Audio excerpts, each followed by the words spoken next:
The atomic bomb was the only way to end the war because the war would have continued longer. The other alternative would have been a ground war. The reason this wouldn't have helped this situation is because there would have been more deaths.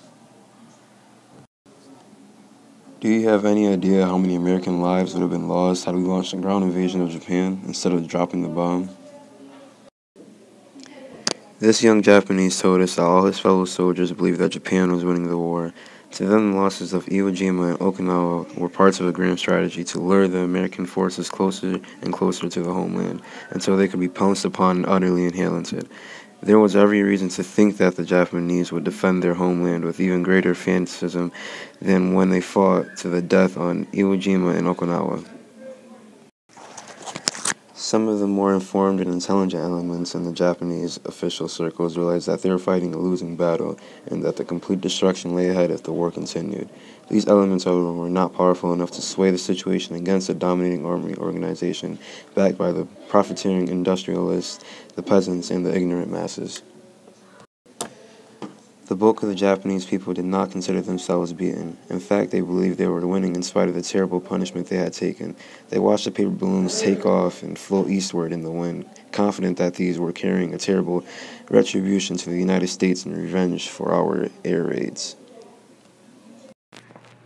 Fat Man was the second bomb the U.S. dropped on the Japanese because they refused to surrender after the first bomb was dropped, which was named LilBoe. The Japanese motto was to fight to the death, which was why there weren't many Japanese prisoners.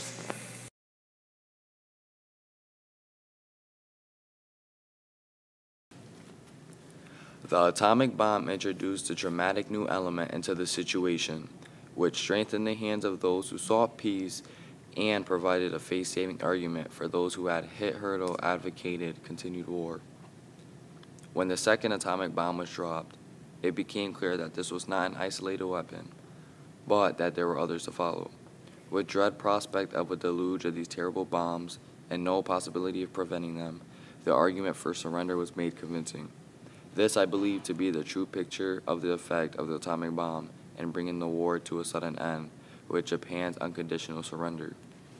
And it was not one atomic bomb, or two, which brought surrender.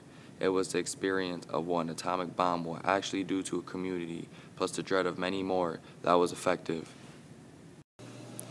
But a secondary outcome of this devastating bombing is it created a permanent stigma and fear of these powerful weapons that changed how we view warfare forever. On August 6, 1945, an event occurred that changed the world in every way imaginable, and whose effects we are still living with today. Everyone viewed this bombing as so excruciating that there was no possible retaliation.